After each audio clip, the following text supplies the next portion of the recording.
The Book of Job. Job, chapter 1. In the land of Uz there lived a man whose name was Job. This man was blameless and upright.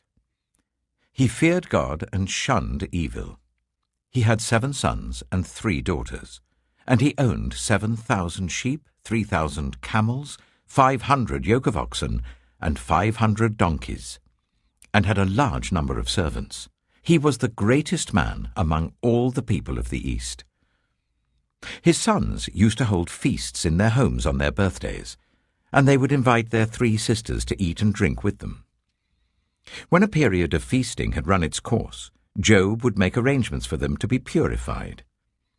Early in the morning he would sacrifice a burnt offering for each of them, thinking, "Perhaps my children have sinned and cursed God in their hearts." This was Job's regular custom.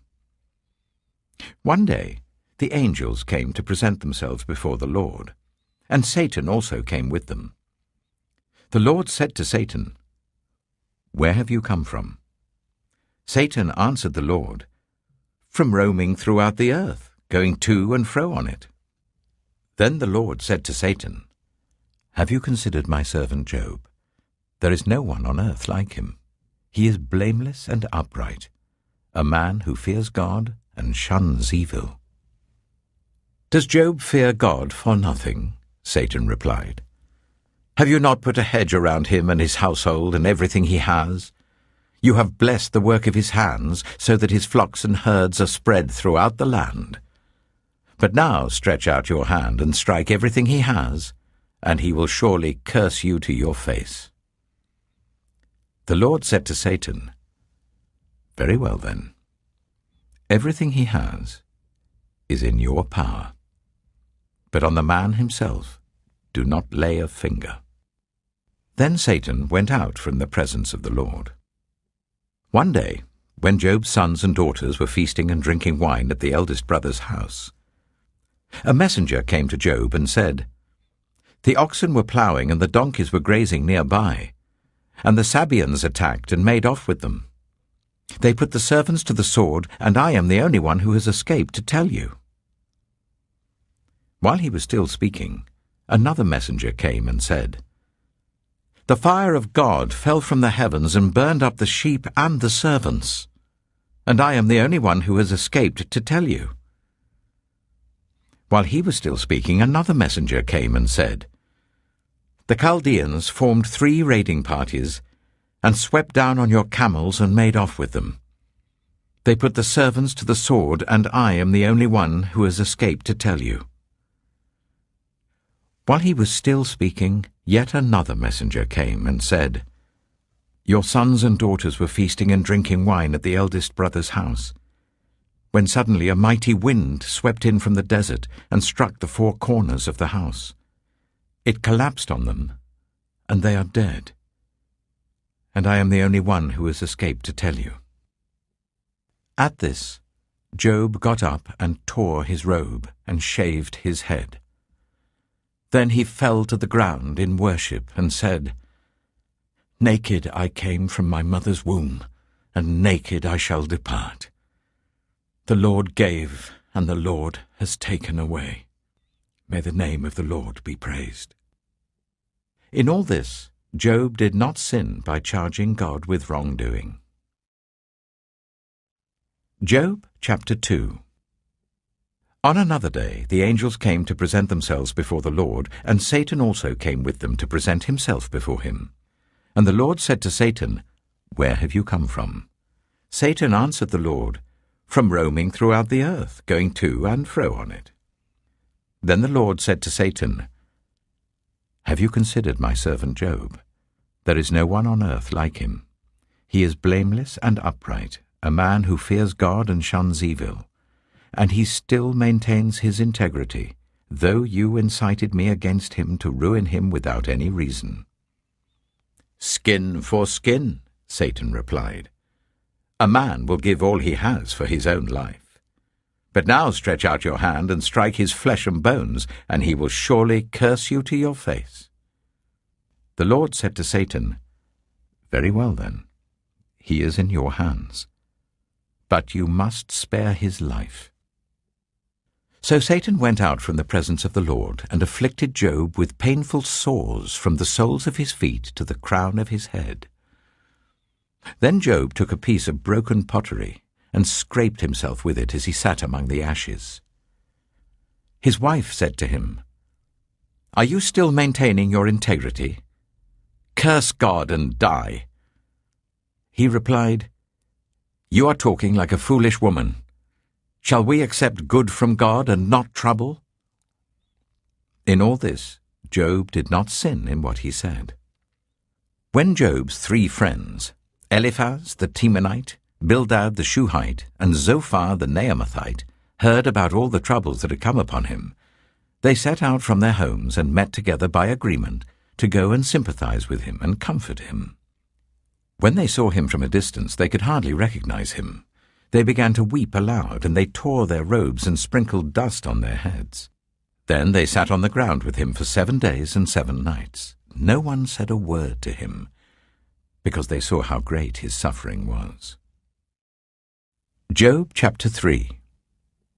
After this, Job opened his mouth and cursed the day of his birth. He said, "May the day of my birth perish, and the night that said a boy is conceived. That day, may it turn to darkness. May God above not care about it. May no light shine on it. May gloom and utter darkness claim it once more. May a cloud settle over it. May blackness overwhelm it. That night, may thick darkness seize it. May it not be included among the days of the year, nor be entered in any of the months. May that night be barren. May no shout of joy be heard in it. May those who curse days curse that day. Those who are ready to rouse Leviathan, may its morning stars become dark. May it wait for daylight in vain and not see the first rays of dawn.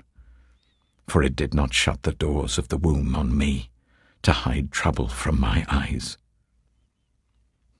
Why did I not perish at birth and die as I came from the womb? Why were there knees to receive me and breasts that I might be nursed? For now I would be lying down in peace.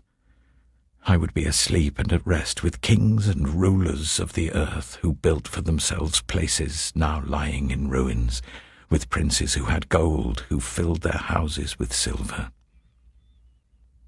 Or why was I not hidden away in the ground, like a stillborn child, like an infant who never saw the light of day? There the wicked cease from turmoil, and there the weary are at rest. Captives also enjoy their ease. They no longer hear the slave drivers shout. The small and the great are there, and the slaves are freed from their owners.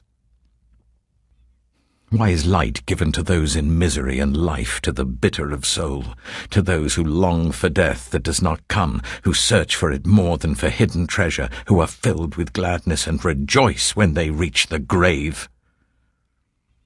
Why is life given to a man whose way is hidden, whom God has hedged in? For sighing has become my daily food, my groans pour out like water. What I feared has come upon me. What I dreaded has happened to me. I have no peace, no quietness. I have no rest, but only turmoil. Job chapter 4. Then Eliphaz the Temanite replied, "If someone ventures a word with you, will you be impatient? But who can keep from speaking?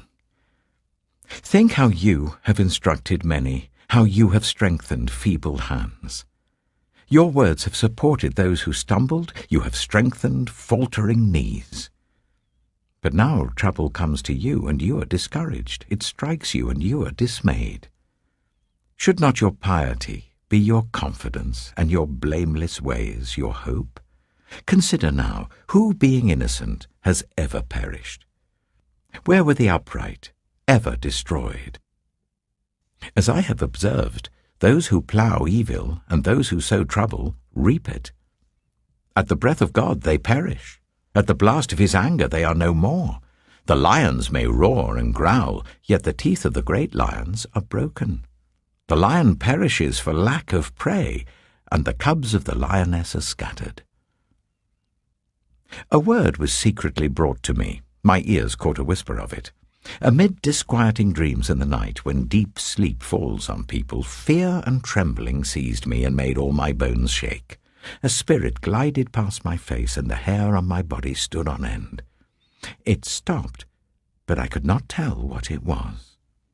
A form stood before my eyes, and I heard a hushed voice. "Can a mortal be more righteous than God? Can even a strong man be more pure than his Maker?" If God places no trust in his servants, if he charges his angels with error, how much more those who live in houses of clay, whose foundations are in the dust, who are crushed more readily than a moth. Between dawn and dusk they are broken to pieces, unnoticed they perish forever. Are not the cords of their tent pulled up, so that they die without wisdom? Job chapter 5. Call if you will, but who will answer you? To which of the holy ones will you turn? Resentment kills a fool, and envy slays the simple. I myself have seen a fool taking root, but suddenly his house was cursed. His children are far from safety, crushed in court without a defender. The hungry consume his harvest, taking it even from among thorns, and the thirsty pant after his wealth. For hardship does not spring from the soil, nor does trouble sprout from the ground. Yet man is born to trouble, as surely as sparks fly upwards. But if I were you, I would appeal to God. I would lay my cause before him. He performs wonders that cannot be fathomed, miracles that cannot be counted. He provides rain for the earth. He sends water on the countryside. The lowly he sets on high, and those who mourn are lifted to safety. He thwarts the plans of the crafty, so that their hands achieve no success. He catches the wise in their craftiness, and the schemes of the wily are swept away. Darkness comes upon them in the daytime. At noon they grope as in the night. He saves the needy from the sword in their mouth. He saves them from the clutches of the powerful. So the poor have hope, and injustice shuts its mouth. Blessed is the one whom God corrects. So do not despise the discipline of the Almighty. For he wounds, but he also binds up. He injures, but his hands also heal. From 6 calamities he will rescue you, in 7 no harm will touch you. In famine he will deliver you from death, and in battle from the stroke of the sword. You will be protected from the lash of the tongue, and need not fear when destruction comes. You will laugh at destruction and famine, and need not fear the wild animals. For you will have a covenant with the stones of the field, and the wild animals will be at peace with you. You will know that your tent is secure. You will take stock of your property and find nothing missing. You will know that your children will be many, and your descendants like the grass of the earth. You will come to the grave in full vigor, like sheaves gathered in season. We have examined this, and it is true. So hear it and apply it to yourself. Job chapter 6. Then Job replied, "If only my anguish could be weighed, and all my misery be placed on the scales. It would surely outweigh the sand of the seas. No wonder my words have been impetuous. The arrows of the Almighty are in me. My spirit drinks in their poison. God's terrors are marshalled against me. Does a wild donkey bray when it has grass, or an ox bellow when it has fodder? Is tasteless food eaten without salt, or is there flavor in the sap of the mallow? I refuse to touch it. Such food makes me ill.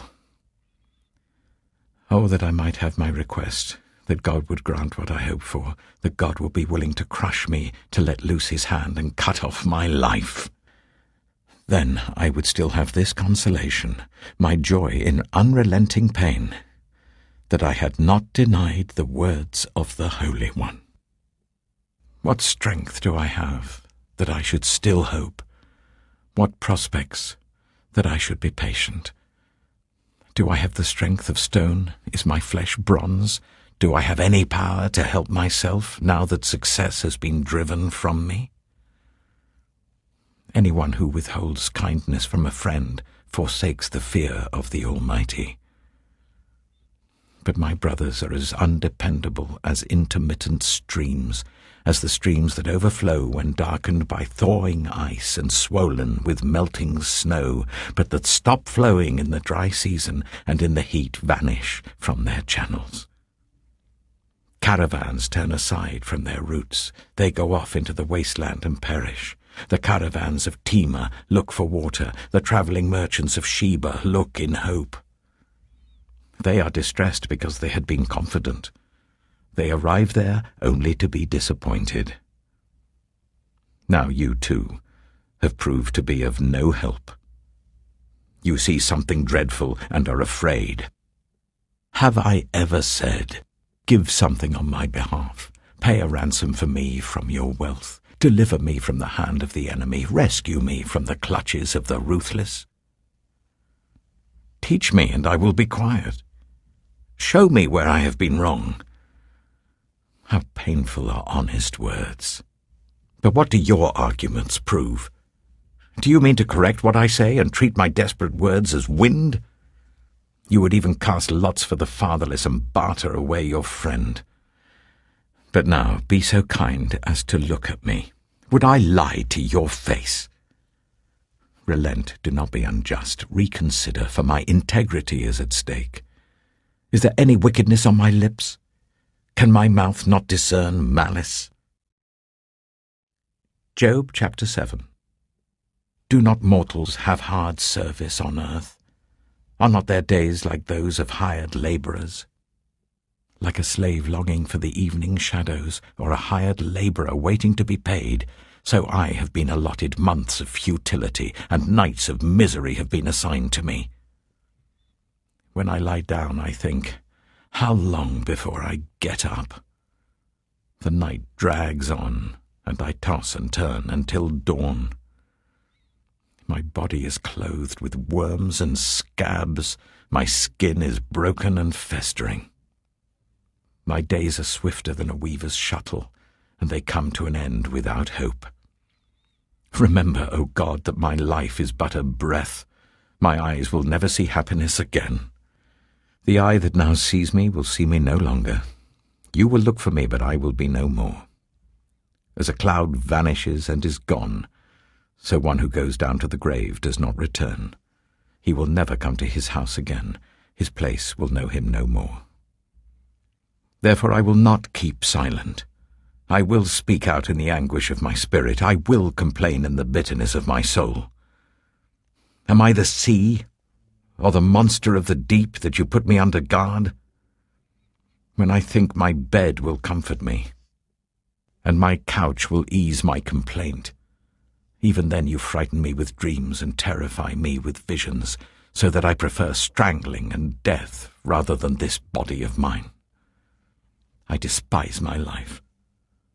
I would not live forever. Let me alone. My days have no meaning. What is mankind that you make so much of them, that you give them so much attention, that you examine them every morning and test them every moment? Will you never look away from me, or let me alone even for an instant? If I have sinned, what have I done to you? You who see everything we do. Why have you made me your target? Have I become a burden to you? Why do you not pardon my offences and forgive my sins? For I shall soon lie down in the dust. You will search for me, but I shall be no more. Job chapter 8. Then Bildad the Shuhite replied, How long will you say such things? Your words are a blustering wind. Does God pervert justice? Does the Almighty pervert what is right? When your children sinned against him, he gave them over to the penalty of their sin. But if you will seek God earnestly and plead with the Almighty, if you are pure and upright even now, He will rouse Himself on your behalf and restore you to your prosperous state. Your beginnings will seem humble, so prosperous will your future be. Ask the former generations and find out what their ancestors learned. For we were born only yesterday and know nothing, and our days on earth are but a shadow. Will they not instruct you and tell you? Will they not bring forth words from their understanding? Can papyrus grow tall where there is no marsh? Can reeds thrive without water? While still growing and uncut, they wither more quickly than grass. Such is the destiny of all who forget God. So perishes the hope of the godless. What they trust in is fragile. What they rely on is a spider's web. They lean on the web, but it gives way. They cling to it, but it does not hold. They are like a well-watered plant in the sunshine, spreading its shoots over the garden. It entwines its roots round a pile of rocks and looks for a place among the stones. But when it is torn from its spot, that place disowns it and says, "I never saw you." Surely its life withers away, and from the soil other plants grow. Surely God does not reject one who is blameless, or strengthen the hands of evildoers. He will yet fill your mouth with laughter and your lips with shouts of joy. Your enemies will be clothed in shame, and the tents of the wicked will be no more. Job chapter 9. Then Job replied, "Indeed, I know that this is true. But how can mere mortals prove their innocence before God? Though they wished to dispute with Him, they could not answer Him one sin 1,000 times. His wisdom is profound, His power is vast. Who has resisted Him and come out unscathed? He moves mountains without their knowing it and overturns them in His anger. He shakes the earth from its place and makes its pillars tremble. He speaks to the sun, and it does not shine. He seals off the light of the stars. He alone stretches out the heavens and treads on the waves of the sea. He is the maker of the Bear and Orion, the Pleiades and the constellations of the south. He performs wonders that cannot be fathomed, miracles that cannot be counted. When He passes me, I cannot see Him. When He goes by, I cannot perceive Him. If He snatches away, who can stop Him? Who can say to Him, "What are you doing?" God does not restrain His anger. Even the cohorts of Rahab cowered at His feet. How then can I dispute with Him? How can I find words to argue with Him? Though I were innocent, I could not answer Him. I could only plead with my judge for mercy. Even if I summoned Him and He responded, I do not believe He would give me a hearing. He would crush me with a storm and multiply my wounds for no reason. He would not let me catch my breath, but would overwhelm me with misery. If it is a matter of strength, He is mighty. And if it is a matter of justice, who can challenge Him? Even if I were innocent, my mouth would condemn me. If I were blameless, it would pronounce me guilty. Although I am blameless, I have no concern for myself. I despise my own life. It is all the same. That is why I say, He destroys both the blameless and the wicked. When a scourge brings sudden death, He mocks the despair of the innocent. When a land falls into the hands of the wicked, He blindfolds its judges. If it is not He, then who is it? My days are swifter than a runner. They fly away without a glimpse of joy. They skim past like boats of papyrus, like eagles swooping down on their prey. If I say, I will forget my complaint, I will change my expression and smile, I still dread all my sufferings, for I know you will not hold me innocent. Since I am already found guilty, why should I struggle in vain? Even if I washed myself with soap and my hands with cleansing powder, you would plunge me into a slime pit so that even my clothes would detest me. He is not a mere mortal like me, that I might answer him, that we might confront each other in court. If only there was someone to mediate between us, someone to bring us together, someone to remove God's rod from me, so that his terror would frighten me no more. Then I would speak up without fear of him. But as it now stands with me, I cannot. Job chapter 10. I loathe my very life. Therefore I will give free rein to my complaint and speak out in the bitterness of my soul. I say to God, do not declare me guilty, but tell me what charges you have against me. Does it please you to oppress me, to spurn the work of your hands, while you smile on the plans of the wicked? Do you have eyes of flesh? Do you see as a mortal sees? Are your days like those of a mortal, or your years like those of a strong man, that you must search out my faults and probe after my sin? Though you know that I am not guilty, and that no one can rescue me from your hand. Your hands shaped me and made me. Will you now turn and destroy me? Remember that you molded me like clay. Will you now turn me to dust again? Did you not pour me out like milk and curdle me like cheese, clothe me with skin and flesh, and knit me together with bones and sinews? You gave me life and showed me kindness, and in your providence watched over my spirit. But this is what you concealed in your heart, and I know that this was in your mind. If I sinned, you would be watching me, and would not let my offense go unpunished. If I am guilty, woe to me. Even if I am innocent, I cannot lift up my head, for I am full of shame and drowned in my affliction. If I hold my head high, you stalk me like a lion, and again display your awesome power against me.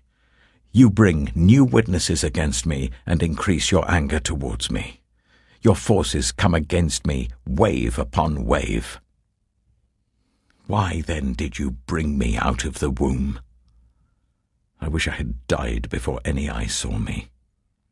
If only I had never come into being, or had been carried straight from the womb to the grave. Are not my few days almost over? Turn away from me so that I can have a moment's joy before I go to the place of no return, to the land of gloom and utter darkness, to the land of deepest night, of utter darkness and disorder, where even the light is like darkness. Job chapter 11. Then Zophar the Naamathite replied, Are all these words to go unanswered? Is this talker to be vindicated? Will your idle talk reduce others to silence? Will no one rebuke you when you mock? You say to God, My beliefs are flawless, and I am pure in your sight. Oh, how I wish that God would speak, that he would open his lips against you, and disclose to you the secrets of wisdom, for true wisdom has two sides. Know this, God has even forgotten some of your sin. Can you fathom the mysteries of God? Can you probe the limits of the Almighty? They are higher than the heavens above. What can you do? They are deeper than the depths below. What can you know? Their measure is longer than the earth and wider than the sea. If he comes along and confines you in prison and convenes a court, who can oppose him? Surely he recognizes deceivers, and when he sees evil, does he not take note? But the witless can no more become wise than a wild donkey's colt can be born human. Yet, if you devote your heart to him, and stretch out your hands to him, if you put away the sin that is in your hand and allow no evil to dwell in your tent, then, free of fault, you will lift up your face. You will stand firm and without fear. You will surely forget your trouble, recalling it only as waters gone by. Life will be brighter than noonday, and darkness will become like morning. You will be secure because there is hope. You will look about you and take your rest in safety. You will lie down with no one to make you afraid, and many will court your favor. But the eyes of the wicked will fail, and escape will elude them. Their hope will become a dying gasp. Job chapter 12. Then Job replied, "Doubtless you are the only people who matter, and wisdom will die with you. But I have a mind as well as you. I'm not inferior to you. Who does not know all these things? I have become a laughingstock to my friends, though I called on God, and he answered, a mere laughingstock, though righteous and blameless. Those who are at ease have contempt for misfortune, as the fate of those whose feet are slipping. The tents of marauders are undisturbed, and those who provoke God are secure, those whom God has in his hand. But ask the animals, and they will teach you, or the birds in the sky, and they will tell you. Or speak to the earth, and it will teach you, or let the fish in the sea inform you. Which of all these does not know that the hand of the Lord has done this? In his hand is the life of every creature and the breath of all mankind. Does not the ear test words as the tongue tastes food? Is not wisdom found among the aged? Does not long life bring understanding? To God belong wisdom and power. Counsel and understanding are his. What he tears down cannot be rebuilt. Those he imprisons cannot be released. If he holds back the waters, there is drought. If he lets them loose, they devastate the land. To him belong strength and insight. Both deceived and deceiver are his. He leads rulers away stripped, and makes fools of judges. He takes off the shackles put on by kings and ties a loincloth around their waist.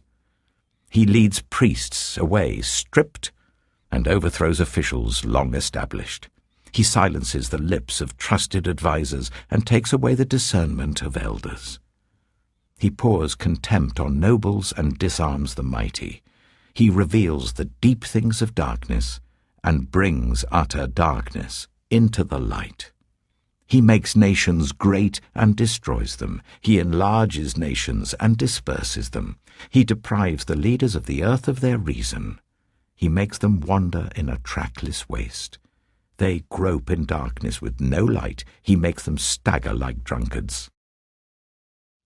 Job chapter 13. My eyes have seen all this. My ears have heard and understood it. What you know I also know. I'm not inferior to you. But I desire to speak to the Almighty, and to argue my case with God. You, however, smear me with lies. You are worthless physicians, all of you. If only you would be altogether silent. For you, that would be wisdom. Hear now my argument. Listen to the pleas of my lips.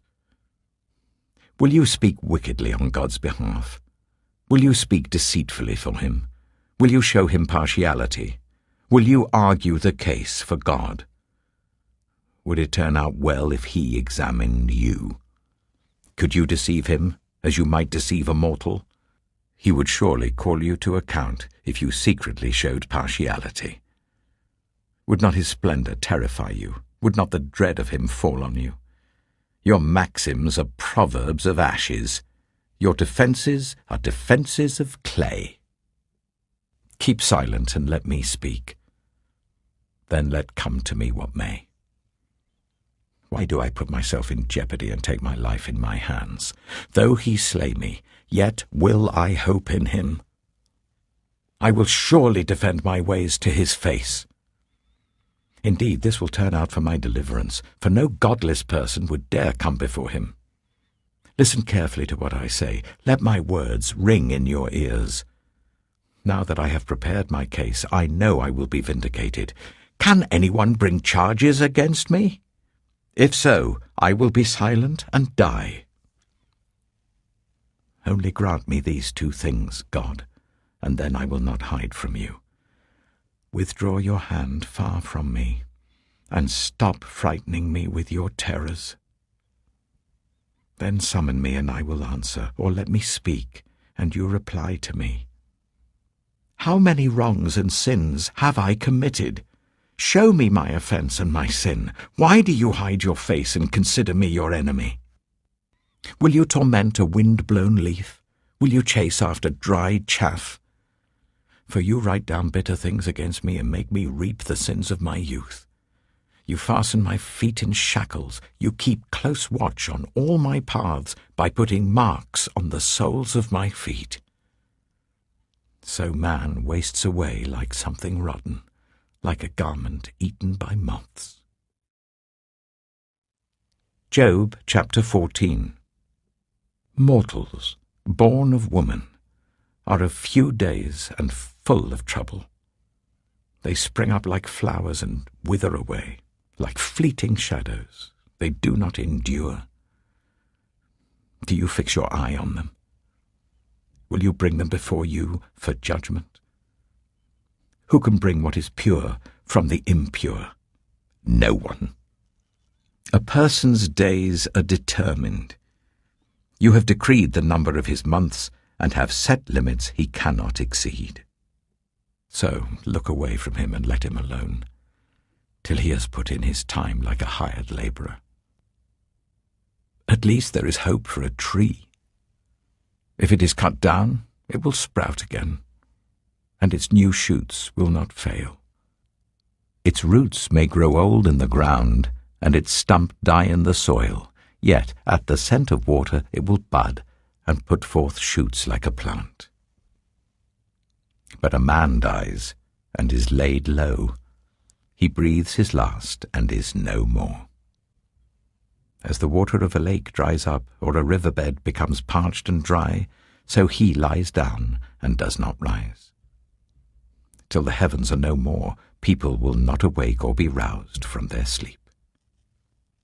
If only you would hide me in the grave, and conceal me till your anger has passed. If only you would set me a time and then remember me. If someone dies, will they live again? All the days of my hard service I will wait for my renewal to come. You will call, and I will answer you. You will long for the creature your hands have made.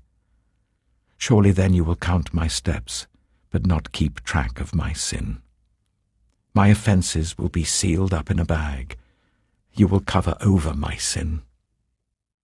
But as a mountain erodes and crumbles, and as a rock is moved from its place, as water wears away stones and torrents wash away the soil, so you destroy a person's hope. You overpower them once for all, and they are gone. You change their countenance and send them away. If their children are honoured, they do not know it. If their children are brought low, they do not see it. They feel but the pain of their own bodies and mourn only for themselves. Job chapter 15. Then Eliphaz the Temanite replied, Would a wise person answer with empty notions, or fill their belly with the hot east wind? Would they argue with useless words, with speeches that have no value? But you even undermine piety and hinder devotion to God. Your sin prompts your mouth. You adopt the tongue of the crafty. Your own mouth condemns you, not mine. Your own lips testify against you. Are you the first man ever born? Were you brought forth before the hills? Do you listen in on God's counsel? Do you have a monopoly on wisdom? What do you know that we do not know? What insights do you have that we do not have? The grey-haired and the aged are on our side, men even older than your father. Are God's consolations not enough for you, words spoken gently to you? Why has your heart carried you away, and why do your eyes flash, so that you vent your rage against God and pour out such words from your mouth? What are mortals, that they could be pure? Or those born of woman, that they could be righteous? If God places no trust in his holy ones, if even the heavens are not pure in his eyes, how much less mortals, who are vile and corrupt, who drink up evil like water? Listen to me, and I will explain to you.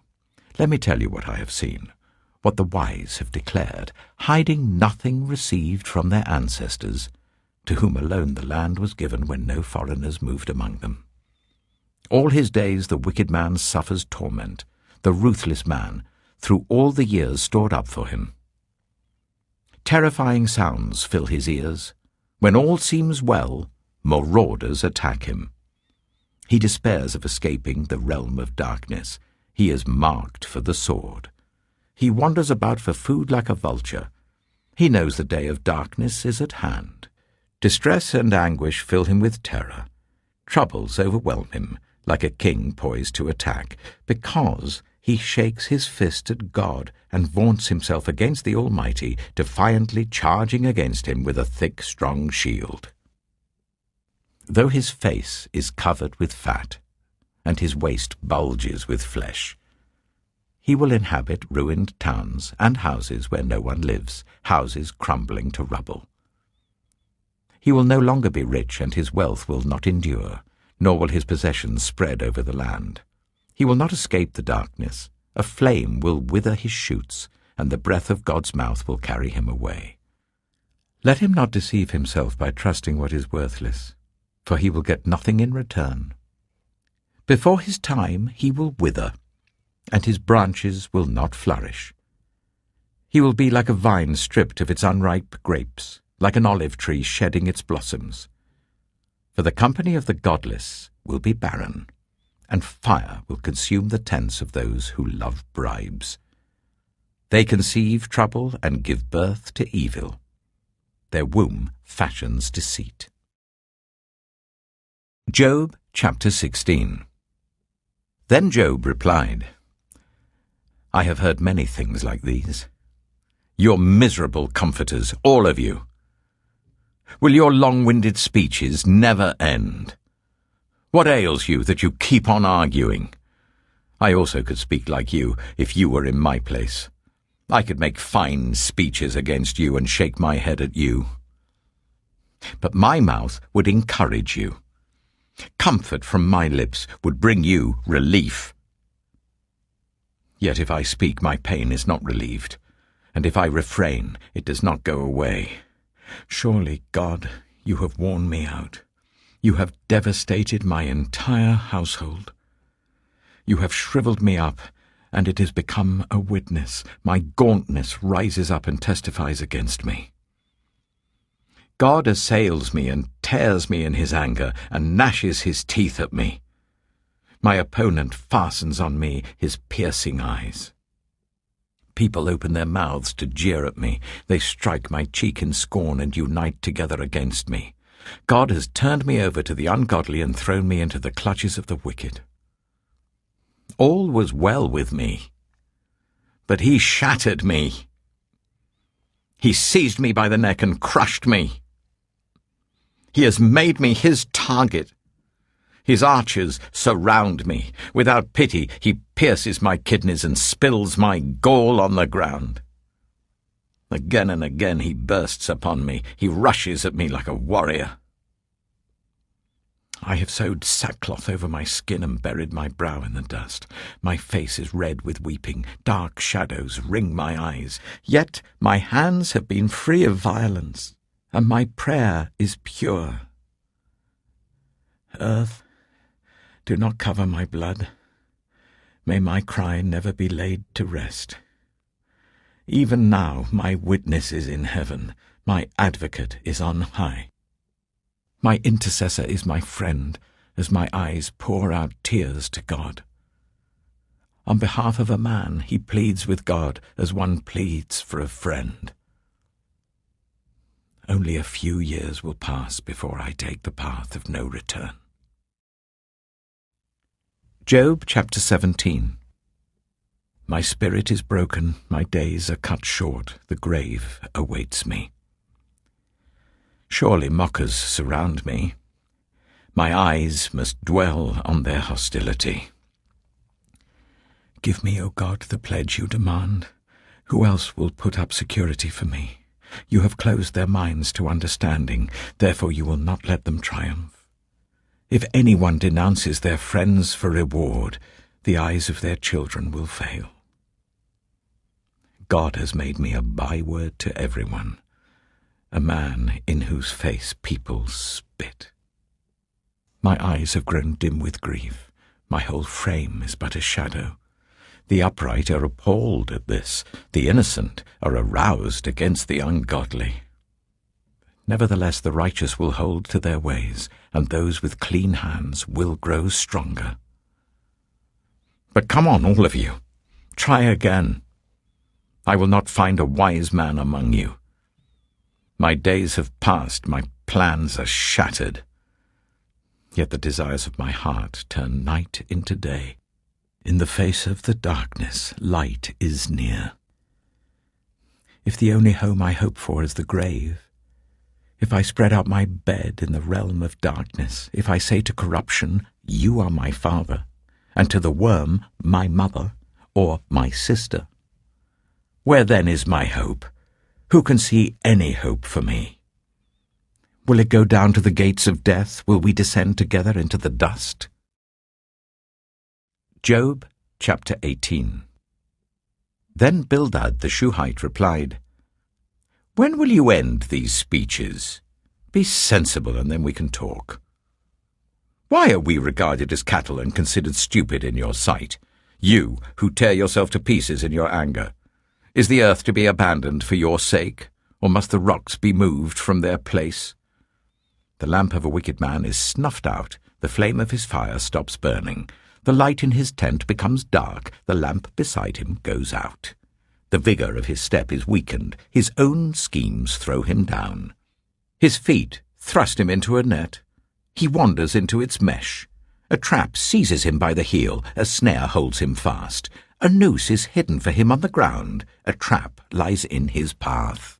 Terrors startle him on every side and dog his every step. Calamity is hungry for him. Disaster is ready for him when he falls. It eats away parts of his skin. Death's firstborn devours his limbs. He is torn from the security of his tent and marched off to the king of terrors. Fire resides in his tent. Burning sulphur is scattered over his dwelling. His roots dry up below, and his branches wither above. The memory of him perishes from the earth. He has no name in the land. He is driven from light into the realm of darkness and is banished from the world. He has no offspring or descendants among his people, no survivor where once he lived. People of the west are appalled at his fate. Those of the east are seized with horror. Surely such is the dwelling of an evil man. Such is the place of one who does not know God. Job chapter 19. Then Job replied, "How long will you torment me and crush me with words? 10 times now you have reproached me. Shamelessly you attack me. If it is true that I have gone astray, my error remains my concern alone. If indeed you would exalt yourselves above me and use my humiliation against me, then know that God has wronged me and drawn his net around me. Though I cry, 'Violence,' I get no response. Though I call for help, there is no justice. He has blocked my way so that I cannot pass. He has shrouded my paths in darkness. He has stripped me of my honour and removed the crown from my head. He tears me down on every side till I am gone.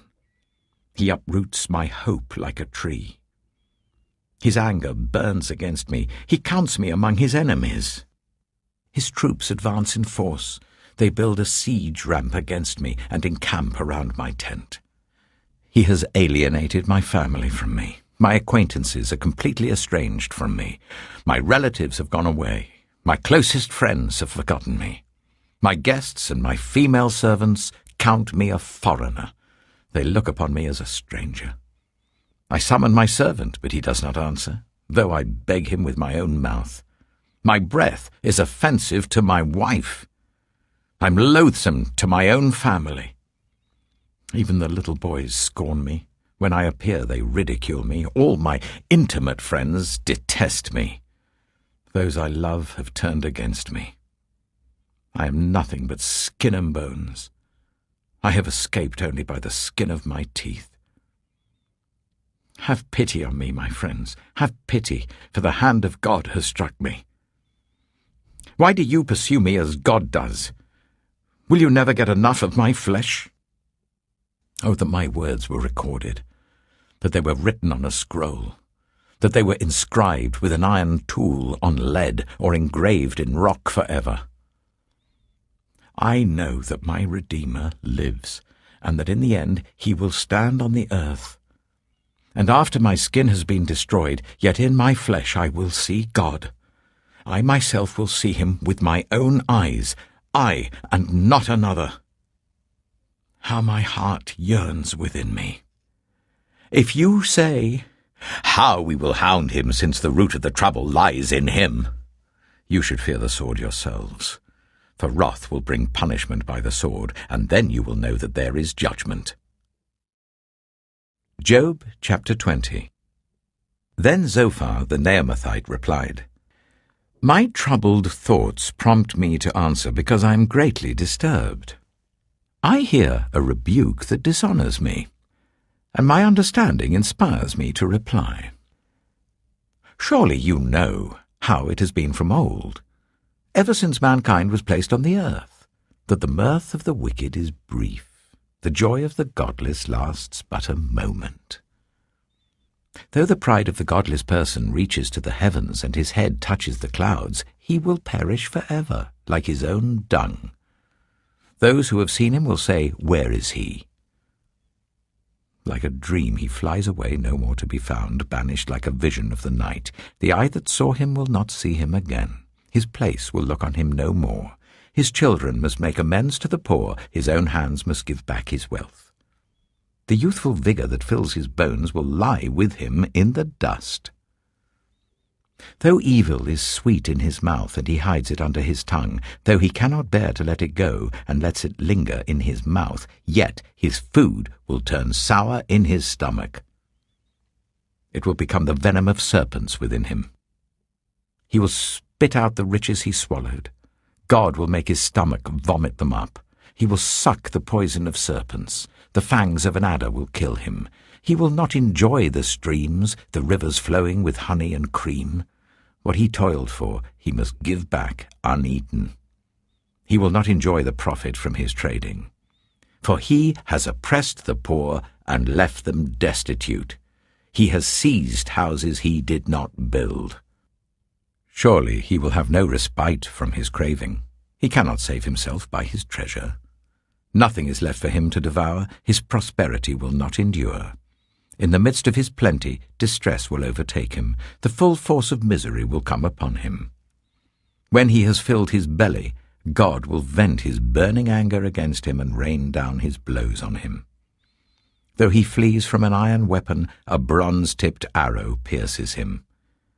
He pulls it out of his back, the gleaming point out of his liver. Terrors will come over him. Total darkness lies in wait for his treasures. A fire unfanned will consume him, and devour what is left in his tent. The heavens will expose his guilt. The earth will rise up against him. A flood will carry off his house, rushing waters on the day of God's wrath. Such is the fate God allots the wicked, the heritage appointed for them by God. Job chapter 21.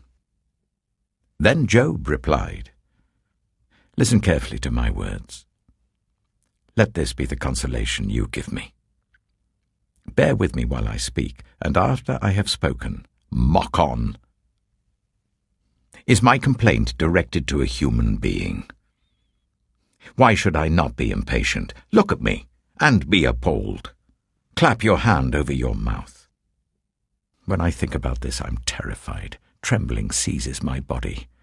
Why do the wicked live on, growing old and increasing in power? They see their children established around them, their offspring before their eyes. Their homes are safe and free from fear. The rod of God is not on them.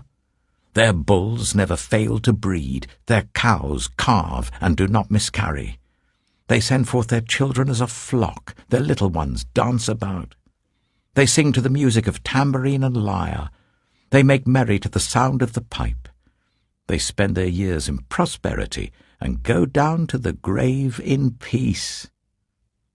Yet they say to God, "Leave us alone. We have no desire to know your ways. Who is the Almighty that we should serve him? What would we gain by praying to him?" But their prosperity is not in their own hands. So I stand aloof from the plans of the wicked. Yet how often is the lamp of the wicked snuffed out? How often does calamity come upon them, the fate God allots in his anger? How often are they like straw before the wind, like chaff swept away by a gale? It is said, God stores up the punishment of the wicked for their children. Let him repay the wicked, so that they themselves will experience it. Let their own eyes see their destruction. Let them drink the cup of the wrath of the Almighty. For what do they care about the families they leave behind when their allotted months come to an end? Can anyone teach knowledge to God, since he judges even the highest? One person dies in full vigor, completely secure and at ease, well-nourished in body, bones rich with marrow. Another dies in bitterness of soul, never having enjoyed anything good. And side by side they lie in the dust, and worms cover them both. I know full well what you're thinking, the schemes by which you would wrong me. You say, "Where now is the house of the great, the tents where the wicked lived?" Have you never questioned those who travel? Have you paid no regard to their accounts? That the wicked are spared from the day of calamity, that they are delivered from the day of wrath? Who denounces their conduct to their face? Who repays them for what they have done? They are carried to the grave, and watch is kept over their tombs. The soil in the valley is sweet to them. Everyone follows after them, and a countless throng goes before them. So how can you console me with your nonsense? Nothing is left of your answers but falsehood. Job chapter 22. Then Eliphaz the Temanite replied, "Can a man be of benefit to God?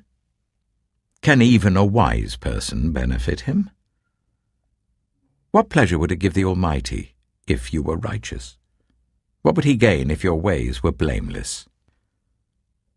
Is it for your piety that he rebukes you and brings charges against you? Is not your wickedness great? Are not your sins endless? You demanded security from your relatives for no reason. You stripped people of their clothing, leaving them naked.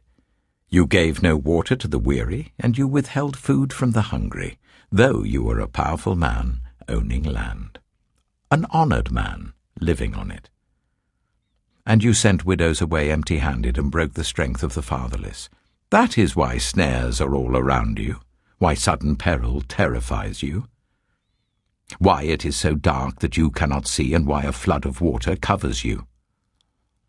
Is not God in the heights of heaven? And see how lofty are the highest stars. Yet you say, what does God know? Does he judge through such darkness? Thick clouds veil him, so he does not see us as he goes about in the vaulted heavens. Will you keep to the old path that the wicked have trod? They were carried off before their time, their foundations washed away by a flood. They said to God, "Leave us alone. What can the Almighty do to us?" Yet it was he who filled their houses with good things. So I stand aloof from the plans of the wicked. The righteous see their ruin and rejoice. The innocent mock them, saying, "Surely our foes are destroyed, and fire devours their wealth." Submit to God, and be at peace with him. In this way prosperity will come to you. Accept instruction from his mouth, and lay up his words in your heart. If you return to the Almighty, you will be restored. If you remove wickedness far from your tent, and assign your nuggets to the dust, your gold of Ophir to the rocks in the ravines, then the Almighty will be your gold, the choicest silver for you. Surely then you will find delight in the Almighty and will lift up your face to God. You will pray to him and he will hear you, and you will fulfill your vows. What you decide on will be done, and light will shine on your ways. When people are brought low and you say, "Lift them up," then he will save the downcast. He will deliver even one who is not innocent, who will be delivered through the cleanness of your hands. Job chapter 23. Then Job replied, "Even today my complaint is bitter. His hand is heavy in spite of my groaning. If only I knew where to find him, if only I could go to his dwelling, I would state my case before him and fill my mouth with arguments. I would find out what he would answer me and consider what he would say to me. Would he vigorously oppose me with great power? No. He would not press charges against me. There the upright can establish their innocence before him, and there I would be delivered forever from my judge. But if I go to the east, he is not there. If I go to the west, I do not find him. When he is at work in the north, I do not see him. When he turns to the south, I catch no glimpse of him. But he knows the way that I take. When he has tested me, I shall come forth as gold. My feet have closely followed his steps. I have kept to his way without turning aside. I have not departed from the commands of his lips. I have treasured the words of his mouth more than my daily bread. But he stands alone, and who can oppose him? He does whatever he pleases. He carries out his decree against me, and many such plans he still has in store. That is why I am terrified before him. When I think of all this, I fear him. God has made my heart faint. The Almighty has terrified me. Yet I am not silenced by the darkness, by the thick darkness that covers my face. Job chapter 24. Why does the Almighty not set times for judgment? Why must those who know him look in vain for such days? There are those who move boundary stones. They pasture flocks they have stolen. They drive away the orphan's donkey and take the widow's ox in pledge. They thrust the needy from the path and force all the poor of the land into hiding. Like wild donkeys in the desert, the poor go about their labor of foraging food. The wasteland provides food for their children. They gather fodder in the fields and glean in the vineyards of the wicked. Lacking clothes, they spend the night naked. They have nothing to cover themselves in the cold.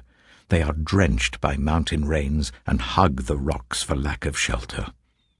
The fatherless child is snatched from the breast. The infant of the poor is seized for a debt. Lacking clothes, they go about naked. They carry the sheaves, but still go hungry. They crush olives among the terraces. They tread the wine presses, yet suffer thirst. The groans of the dying rise from the city, and the souls of the wounded cry out for help. But God charges no one with wrongdoing. There are those who rebel against the light, who do not know its ways or stay in its paths. When daylight is gone, the murderer rises up, kills the poor and needy, and in the night steals forth like a thief. The eye of the adulterer watches for dusk. He thinks, "No eye will see me," and he keeps his face concealed. In the dark, thieves break into houses, but by day they shut themselves in. They want nothing to do with the light. For all of them, midnight is their morning. They make friends with the terrors of darkness. Yet they are foam on the surface of the water. Their portion of the land is cursed, so that no one goes to the vineyards. As heat and drought snatch away the melted snow, so the grave snatches away those who have sinned. The womb forgets them, the worm feasts on them. The wicked are no longer remembered, but are broken like a tree. They prey on the barren and childless woman, and to the widow they show no kindness. But God drags away the mighty by his power. Though they become established, They have no assurance of life. He may let them rest in a feeling of security, but his eyes are on their ways. For a little while they are exalted, and then they are gone. They are brought low and gathered up like all others. They are cut off like ears of corn. If this is not so, who can prove me false and reduce my words to nothing? Job chapter 25. Then Bildad the Shuhite replied, Dominion and awe belong to God. He establishes order in the heights of heaven. Can his forces be numbered? On whom does his light not rise? How then can a mortal be righteous before God? How can one born of woman be pure? If even the moon is not bright, and the stars are not pure in his eyes, how much less a mortal, who is but a maggot, a human being, who is only a worm. Job chapter 26. Then Job replied, How you have helped the powerless! How you have saved the arm that is feeble! What advice you have offered to one without wisdom, and what great insight you have displayed! Who has helped you utter these words, and whose spirit spoke from your mouth? The dead are in deep anguish, those beneath the waters and all that live in them. The realm of the dead is naked before God. Destruction lies uncovered. He spreads out the northern skies over empty space. He suspends the earth over nothing. He wraps up the waters in his clouds, yet the clouds do not burst under their weight. He covers the face of the full moon, spreading his clouds over it. He marks out the horizon on the face of the waters for a boundary between light and darkness. The pillars of the heavens quake aghast at his rebuke. By his power he churned up the sea. By his wisdom he cut Rahab to pieces. By his breath the skies became fair. His hand pierced the gliding serpent. And these are but the outer fringe of his works. How faint the whisper we hear of him! Who then can understand the thunder of his power? Job chapter 27. And Job continued his discourse. As surely as God lives, who has denied me justice, the Almighty who has made my life bitter. As long as I have life within me, the breath of God in my nostrils, my lips will not say anything wicked, and my tongue will not utter lies. I will never admit you are in the right. Till I die, I will not deny my integrity. I will maintain my innocence and never let go of it. My conscience will not reproach me as long as I live. May my enemy be like the wicked, my adversary like the unjust. For what hope have the godless when they are cut off, when God takes away their life? Does God listen to their cry when distress comes upon them? Will they find delight in the Almighty? Will they call on God at all times? I will teach you about the power of God. The ways of the Almighty I will not conceal. You have all seen this yourselves. Why then this meaningless talk? Here is the fate God allots to the wicked, the heritage a ruthless man receives from the Almighty. However many his children, their fate is the sword. His offspring will never have enough to eat. The plague will bury those who survive him, and their widows will not weep for them. Though he heaps up silver like dust, and clothes like piles of clay, what he lays up the righteous will wear, and the innocent will divide his silver. The house he builds is like a moth's cocoon, like a hut made by a watchman. He lies down wealthy, but will do so no more. When he opens his eyes, all is gone. Terrors overtake him like a flood. A tempest snatches him away in the night. The east wind carries him off, and he is gone.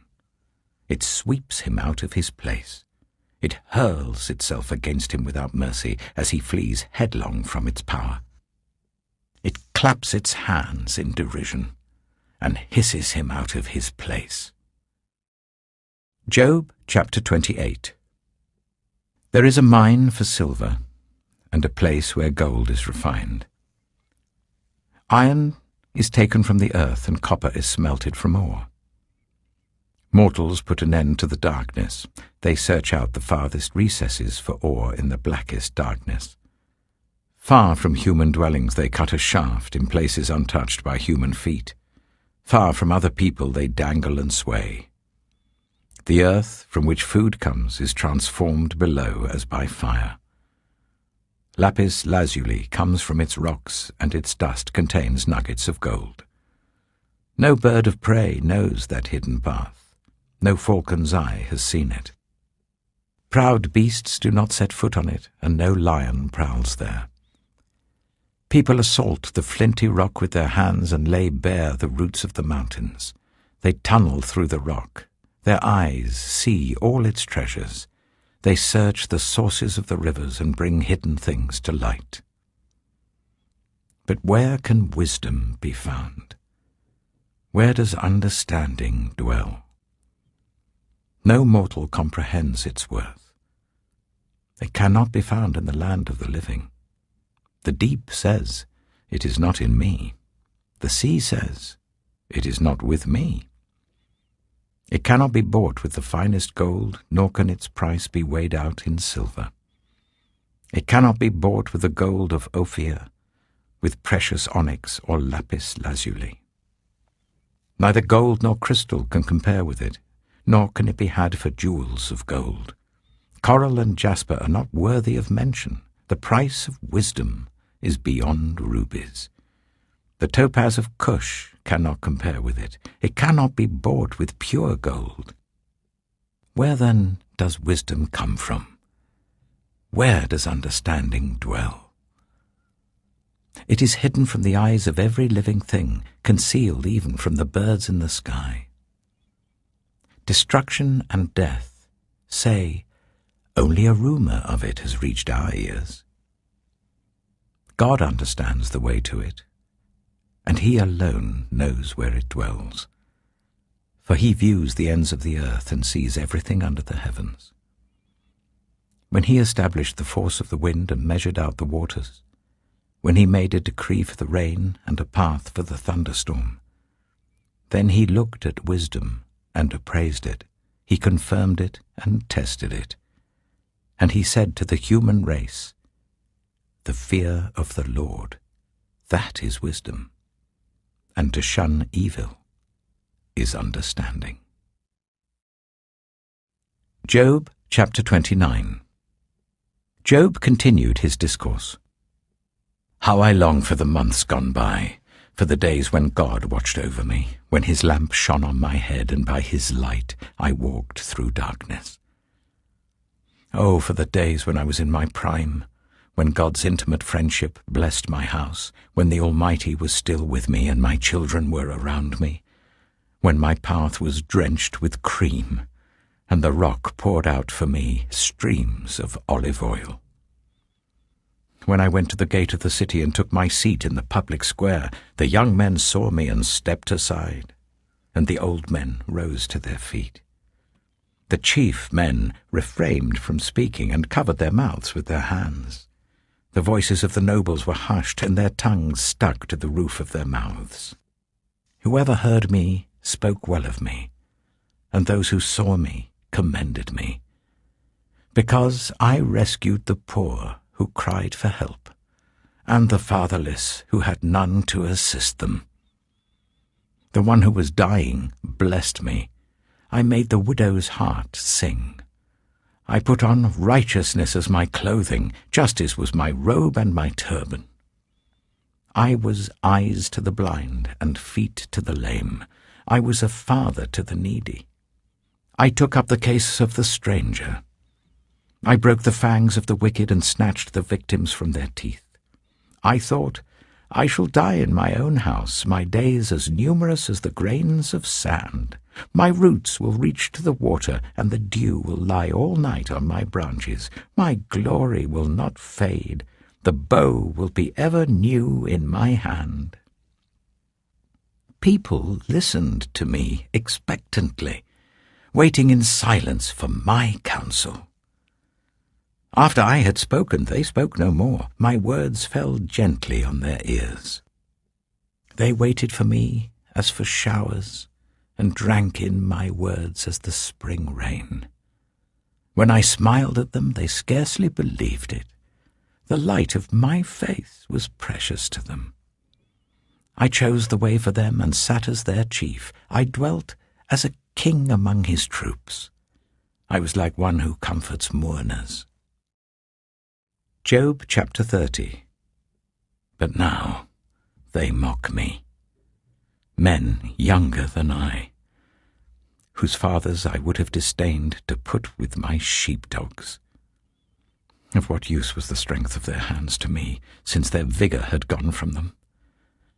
Haggard from want and hunger, they roamed the parched land in desolate wastelands at night. In the brush they gathered salt herbs, and their food was the root of the broom bush.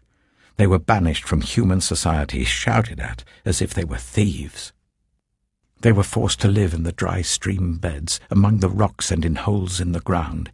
They brayed among the bushes and huddled in the undergrowth. A base and nameless brood, they were driven out of the land. And now those young men mock me in song. I have become a byword among them. They detest me and keep their distance. They do not hesitate to spit in my face. Now that God has unstrung my bow and afflicted me, they throw off restraint in my presence. On my right the tribe attacks. They lay snares for my feet. They build their siege ramps against me. They break up my road. They succeed in destroying me. No one can help him, they say. They advance as through a gaping breach. Amid the ruins they come rolling in. Terrors overwhelm me. My dignity is driven away as by the wind. My safety vanishes like a cloud. And now my life ebbs away. Days of suffering grip me. Night pierces my bones. My gnawing pains never rest. In his great power, God becomes like clothing to me. He binds me like the neck of my garment. He throws me into the mud, and I am reduced to dust and ashes. I cry out to you, God, but you do not answer.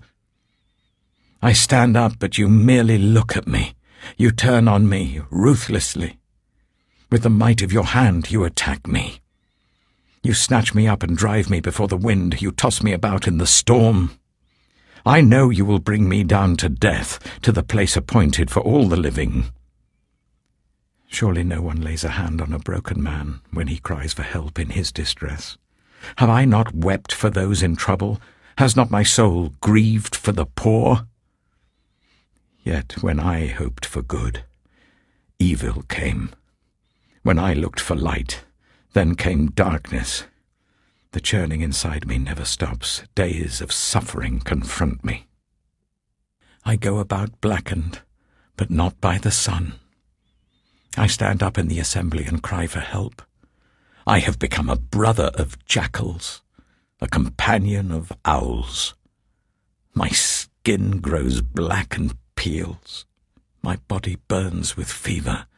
My lyre is tuned to mourning, and my pipe to the sound of wailing. Job chapter 31.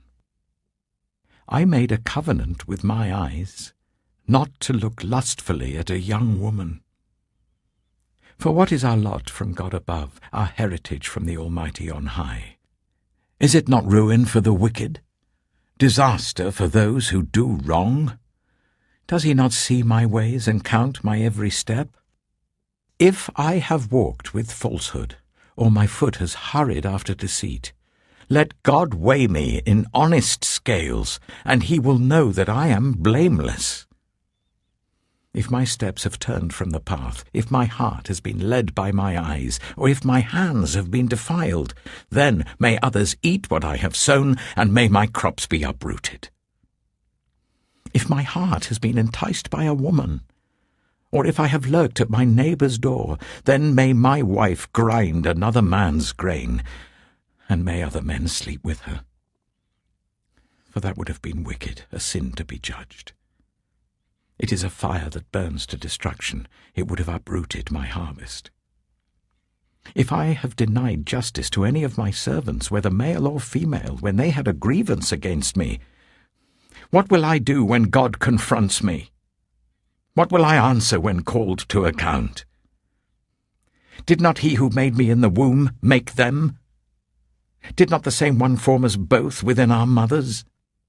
If I have denied the desires of the poor, or let the eyes of the widow grow weary, if I have kept my bread to myself, not sharing it with the fatherless, but from my youth I reared them as a father would, and from my birth I guided the widow, if I have seen anyone perishing for lack of clothing, or the needy without garments, and their hearts did not bless me for warming them with the fleece from my sheep, if I have raised my hand against the fatherless, knowing that I had influence in court, then let my arm fall from the shoulder, let it be broken off at the joint.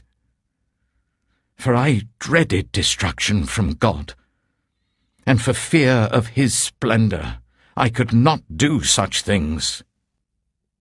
If I have put my trust in gold, or said to pure gold, you are my security, if I have rejoiced over my great wealth, the fortune my hands had gained, if I have regarded the sun in its radiance, or the moon moving in splendor, so that my heart was secretly enticed and my hand offered them a kiss of homage, then these also would be sins to be judged, for I would have been unfaithful to God on high. If I have rejoiced at my enemy's misfortune, or gloated over the trouble that came to him, I have not allowed my mouth to sin by invoking a curse against their life. If those of my household have never said, who has not been filled with Job's meat? But no stranger had to spend the night in the street, for my door was always open to the traveller. If I have concealed my sin, as people do, by hiding my guilt in my heart, because I so feared the crowd and so dreaded the contempt of the clans, that I kept silent and would not go outside. Oh, that I had someone to hear me! I sign now my defence. Let the Almighty answer me. Let my accuser put his indictment in writing. Surely I would wear it on my shoulder. I would put it on like a crown. I would give him an account of my every step. I would present it to him as to a ruler. If my land cries out against me, and all its furrows are wet with tears, if I have devoured its yield without payment, or broken the spirit of its tenants, then let briars come up instead of wheat, and stinkweed instead of barley. The words of Job are ended. Job chapter 32. So these three men stopped answering Job, because he was righteous in his own eyes. But Elihu, son of Barachel, the Buzite of the family of Ram, became very angry with Job for justifying himself rather than God. He was also angry with the three friends because they had found no way to refute Job, and yet had condemned him. Now Elihu had waited before speaking to Job because they were older than he. But when he saw that the three men had nothing more to say, his anger was aroused. So Elihu, son of Barachel the Buzite, said, I am young in years, and you are old. That is why I was fearful, not daring to tell you what I know. I thought age should speak, advanced years should teach wisdom. But it is the spirit in a person, the breath of the Almighty, that gives them understanding. It is not only the old who are wise, not only the aged who understand what is right. Therefore I say, listen to me. I too will tell you what I know. I waited while you spoke. I listened to your reasoning. While you were searching for words, I gave you my full attention. But not one of you has proved Job wrong. None of you has answered his arguments. Do not say, we have found wisdom. Let God, not a man, refute him. But Job has not marshalled his words against me, and I will not answer him with your arguments. They are dismayed and have no more to say. Words have failed them. Must I wait, now that they are silent, now that they stand there with no reply? I too will have my say. I too will tell what I know. For I am full of words, and the spirit within me compels me. Inside I'm like bottled-up wine, like new wineskins ready to burst. I must speak and find relief. I must open my lips and reply. I will show no partiality, nor will I flatter anyone. For if I were skilled in flattery, my Maker would soon take me away. Job chapter 33. But now, Job, listen to my words. Pay attention to everything I say. I am about to open my mouth. My words are on the tip of my tongue. My words come from an upright heart. My lips sincerely speak what I know. The Spirit of God has made me. The breath of the Almighty gives me life. Answer me then, if you can. Stand up and argue your case before me. I am the same as you, in God's sight. I too am a piece of clay. No fear of me should alarm you, nor should my hand be heavy on you. But you have said in my hearing, I heard the very words, I am pure, I have done no wrong. I am clean and free from sin. Yet God has found fault with me. He considers me his enemy. He fastens my feet in shackles. He keeps close watch on all my paths. But I tell you, in this you are not right. For God is greater than any mortal. Why do you complain to him that he responds to no one's words? For God does speak, now one way, now another, though no one perceives it. In a dream, in a vision of the night, when deep sleep falls on people as they slumber in their beds, he may speak in their ears and terrify them with warnings, to turn them from wrongdoing and keep them from pride, to preserve them from the pit, their lives from perishing by the sword. Or someone may be chastened on a bed of pain, with constant distress in their bones, so that their body finds food repulsive and their soul loathes the choicest meal. Their flesh wastes away to nothing, and their bones, once hidden, now stick out. They draw near to the pit, and their life to the messengers of death. Yet if there is an angel at their side, a messenger, 1 out of 1,000, sent to tell them how to be upright, and he is gracious to that person and says to God, spare them from going down to the pit. I have found a ransom for them. Let their flesh be renewed like a child's. Let them be restored as in the days of their youth. Then that person can pray to God and find favor with him. They will see God's face and shout for joy. He will restore them to full well-being. And they will go to others and say, I have sinned, and I have perverted what is right, but I did not get what I deserved. God has delivered me from going down to the pit, and I shall live to enjoy the light of life. God does all these things to a person, twice, even 3 times, to turn them back from the pit, that the light of life may shine on them. Pay attention, Job, and listen to me. Be silent, and I will speak. If you have anything to say, answer me. Speak up, for I want to vindicate you. But if not, then listen to me. Be silent, and I will teach you wisdom. Job chapter 34. Then Elihu said, Hear my words, you wise men. Listen to me, you men of learning. For the ear tests words as the tongue tastes food. Let us discern for ourselves what is right. Let us learn together what is good. Job says, I am innocent, but God denies me justice. Although I am right, I am considered a liar. Although I am guiltless, his arrow inflicts an incurable wound.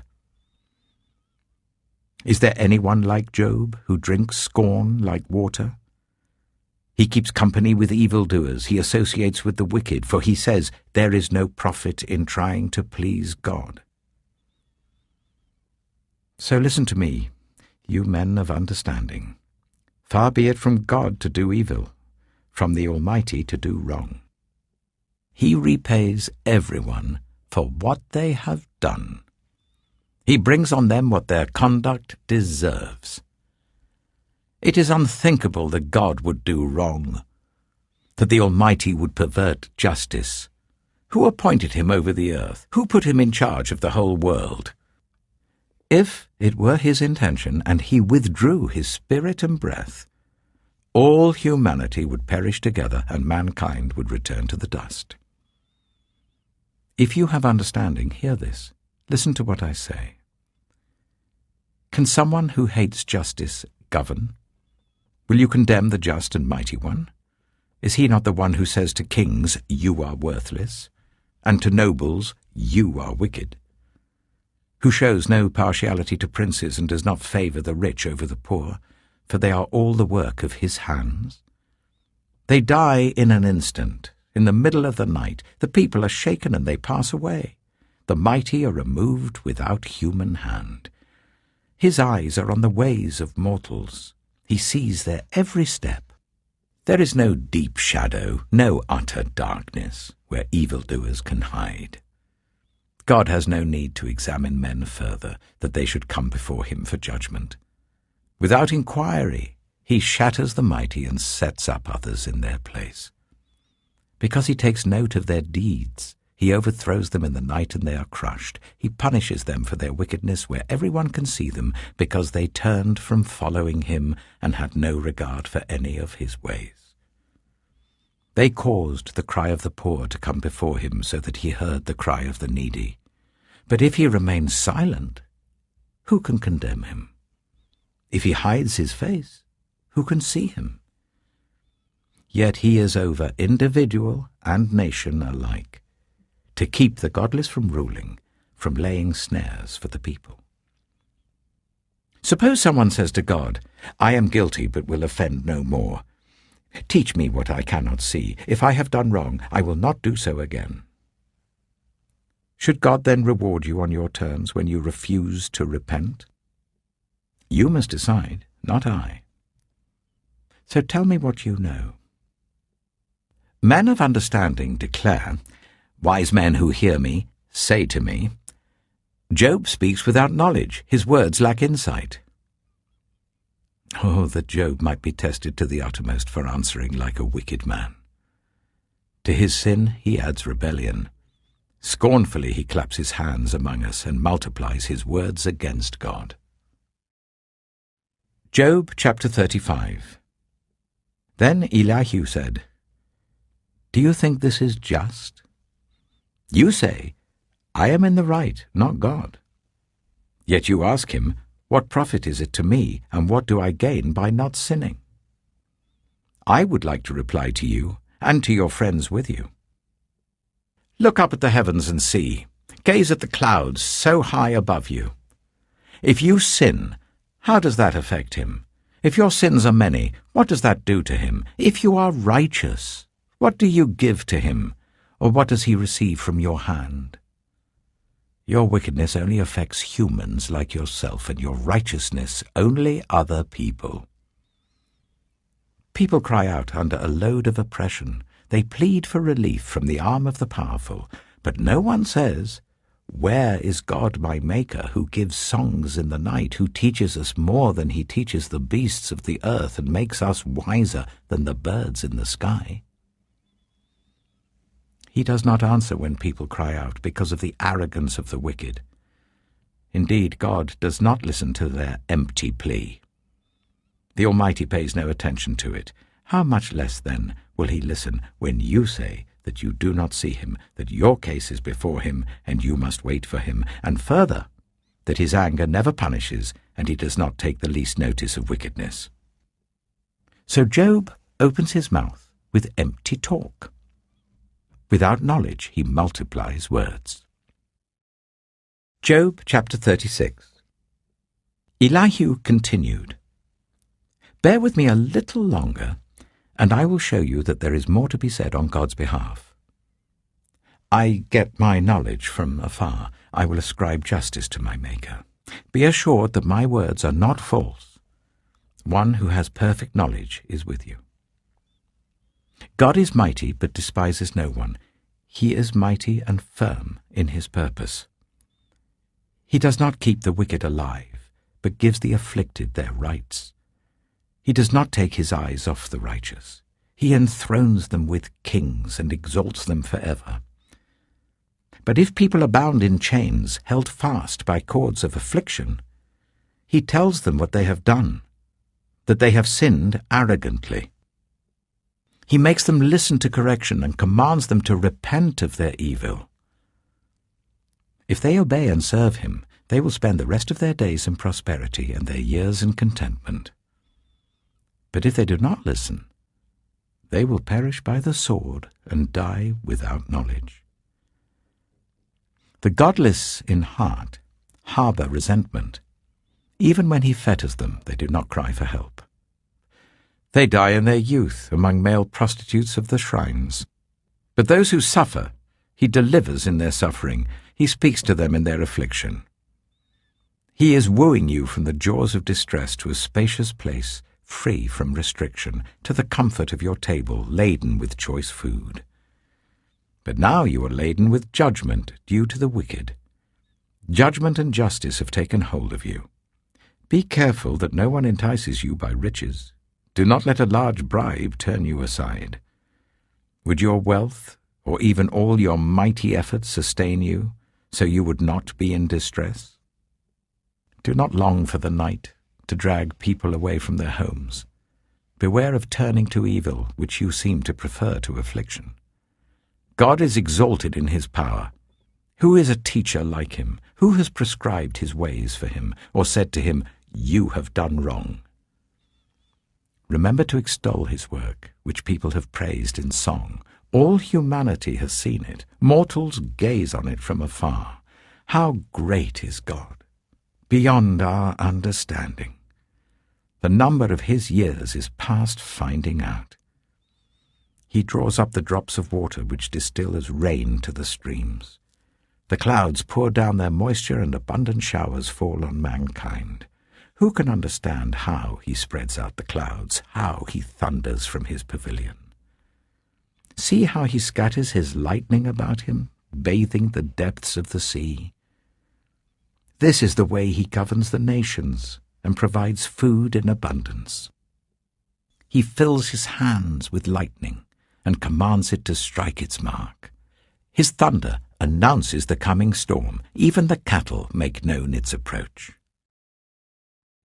Job chapter 37.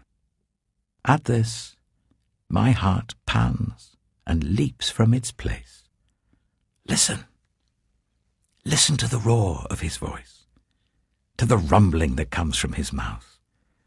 He unleashes his lightning beneath the whole heaven and sends it to the ends of the earth. After that comes the sound of his roar. He thunders with his majestic voice. When his voice resounds, he holds nothing back. God's voice thunders in marvelous ways. He does great things beyond our understanding. He says to the snow, "Fall on the earth," and to the rain shower, "Be a mighty downpour."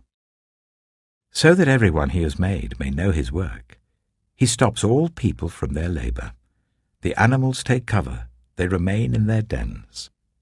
The tempest comes out from its chamber, the cold from the driving winds. The breath of God produces ice, and the broad waters become frozen. He loads the clouds with moisture. He scatters his lightning through them.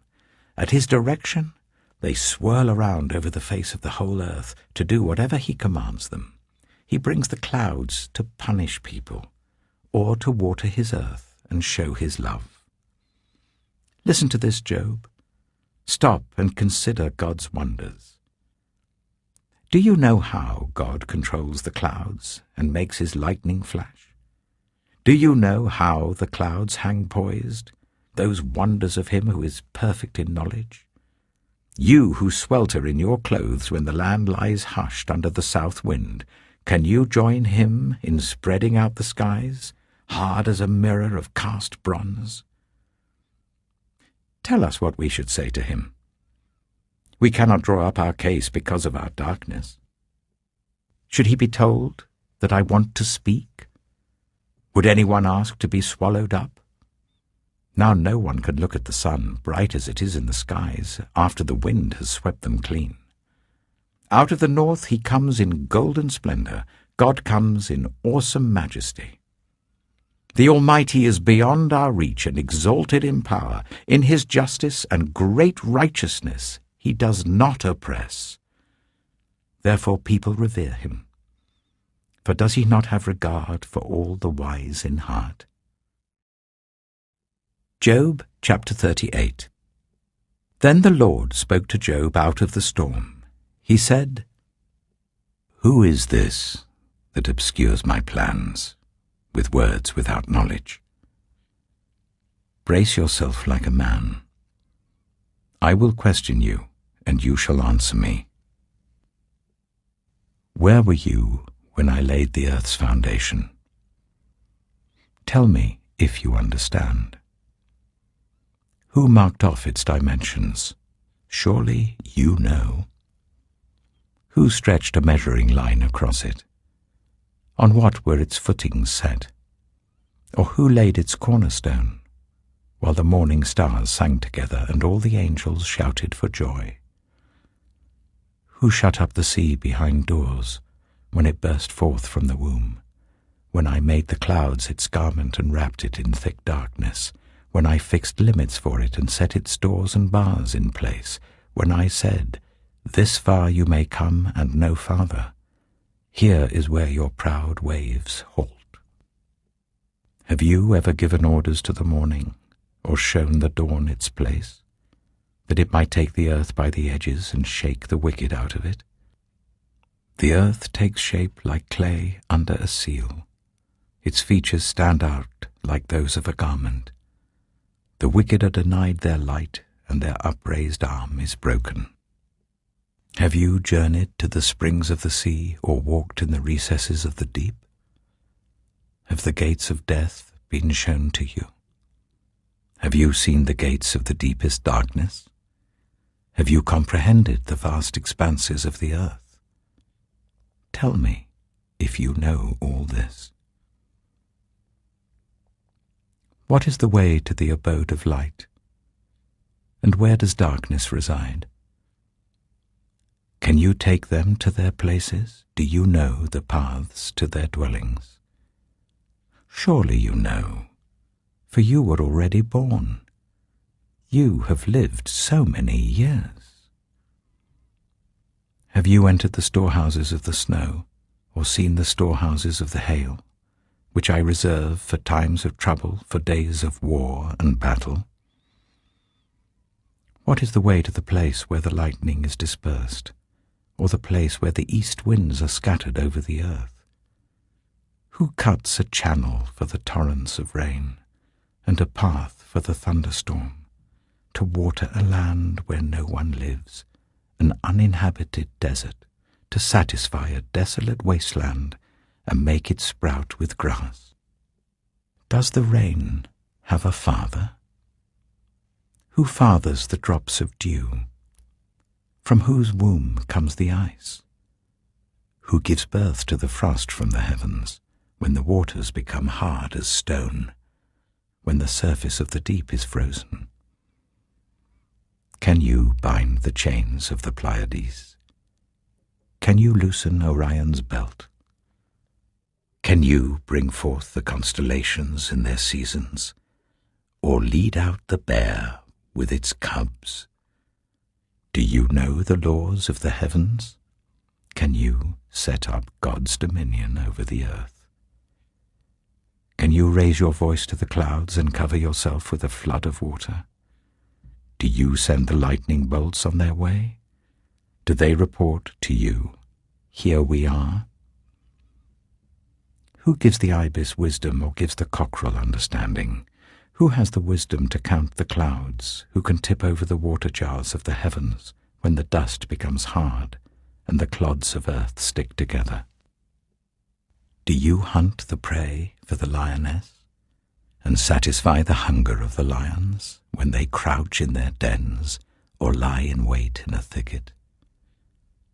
Who provides food for the raven when its young cry out to God and wander about for lack of food? Job chapter 39. Do you know when the mountain goats give birth? Do you watch when the doe bears her fawn?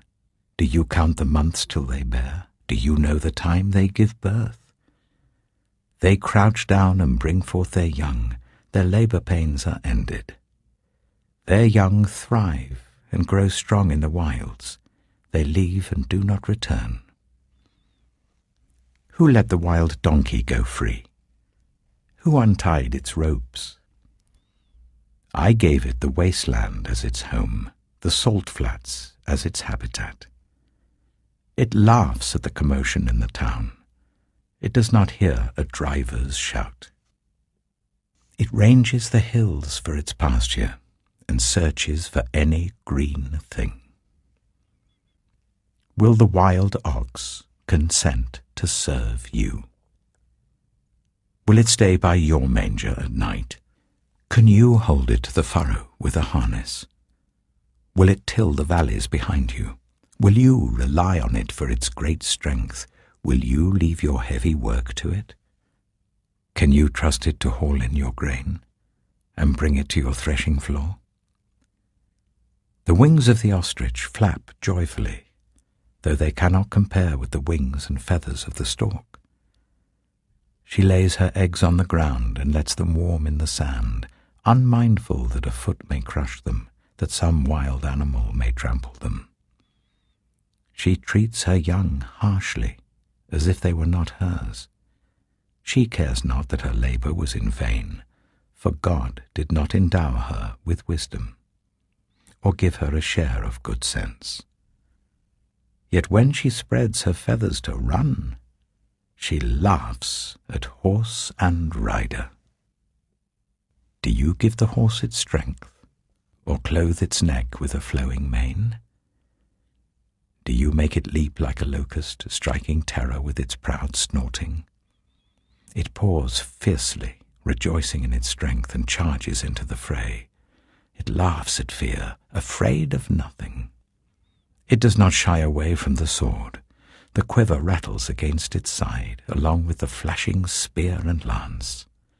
In frenzied excitement, it eats up the ground. It cannot stand still when the trumpet sounds.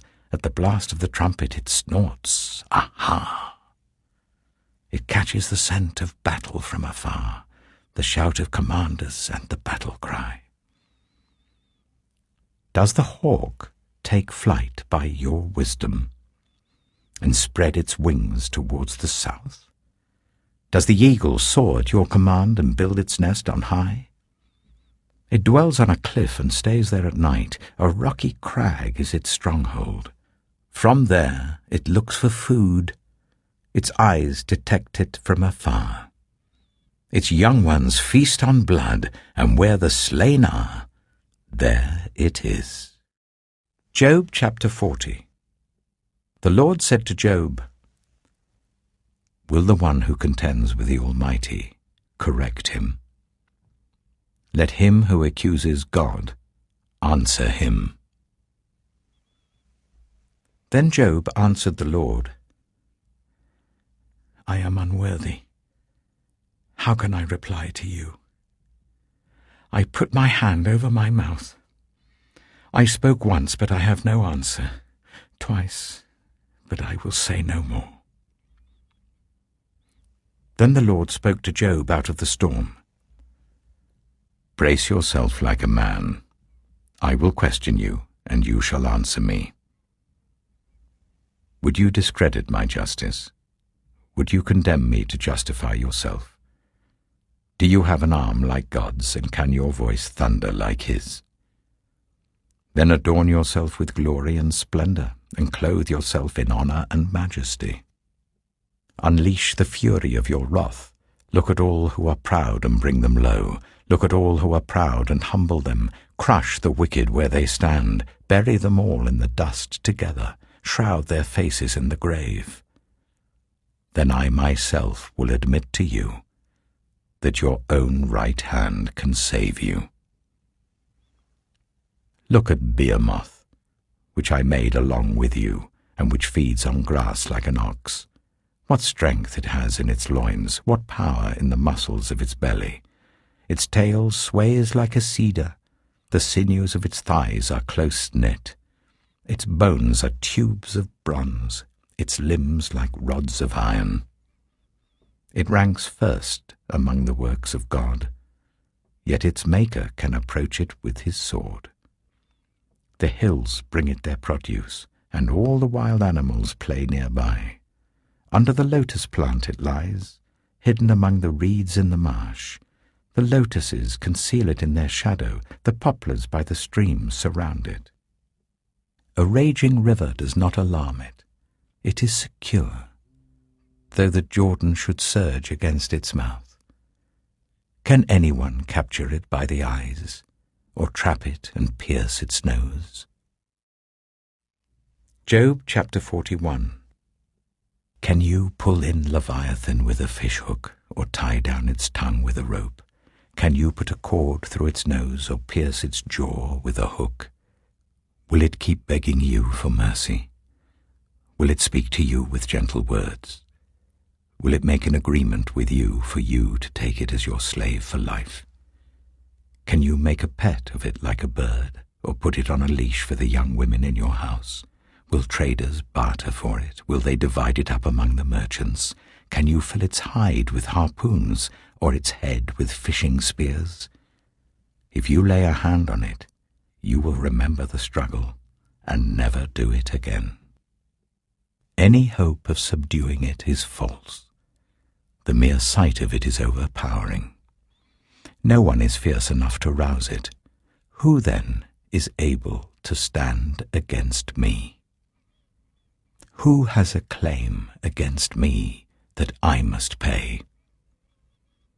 Everything under heaven belongs to me. I will not fail to speak of Leviathan's limbs, its strength and its graceful form. Who can strip off its outer coat? Who can penetrate its double coat of armor? Who dares open the doors of its mouth, ringed about with its fearsome teeth? Its back has rows of shields tightly sealed together. Each is so close to the next that no air can pass between. They are joined fast to one another. They cling together and cannot be parted. Its snorting throws out flashes of light. Its eyes are like the rays of dawn. Flames stream from its mouth. Sparks of fire shoot out. Smoke pours from its nostrils as from a boiling pot over burning reeds. Its breath sets coals ablaze, and flames dart from its mouth.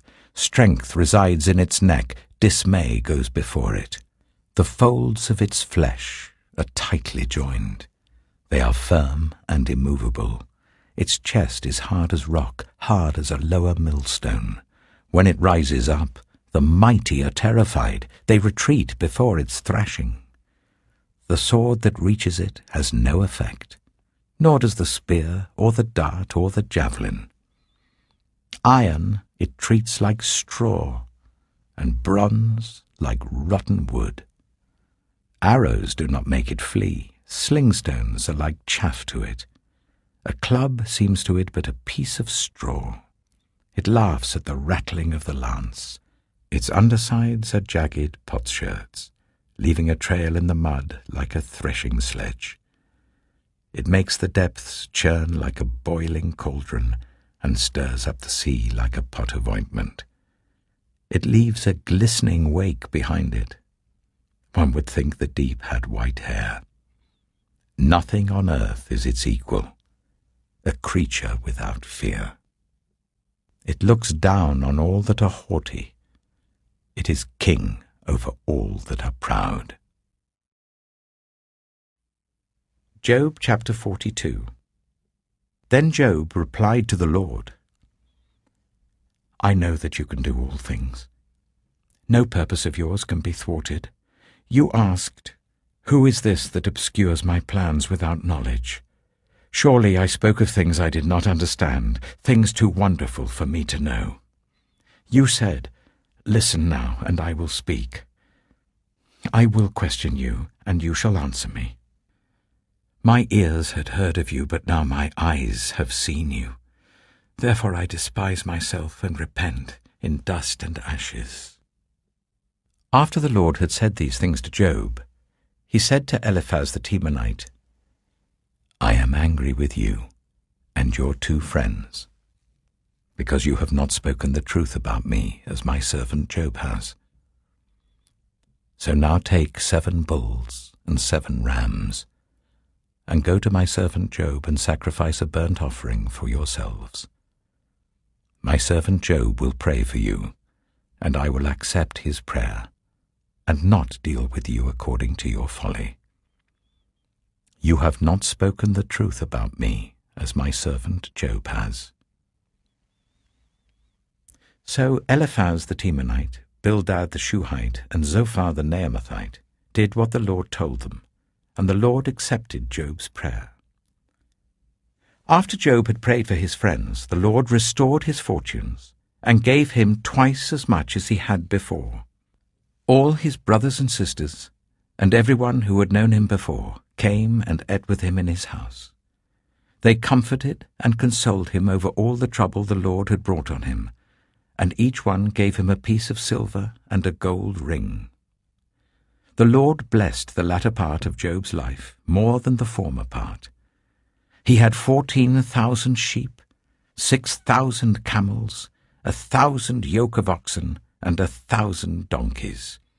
And he also had 7 sons and 3 daughters. The first daughter he named Jemimah, the second Keziah, and the third Karen-Happuch. Nowhere in all the land were there found women as beautiful as Job's daughters, and their father granted them an inheritance along with their brothers. After this, Job lived 140 years. He saw his children and their children to the 4th generation. And so Job died, an old man and full of years.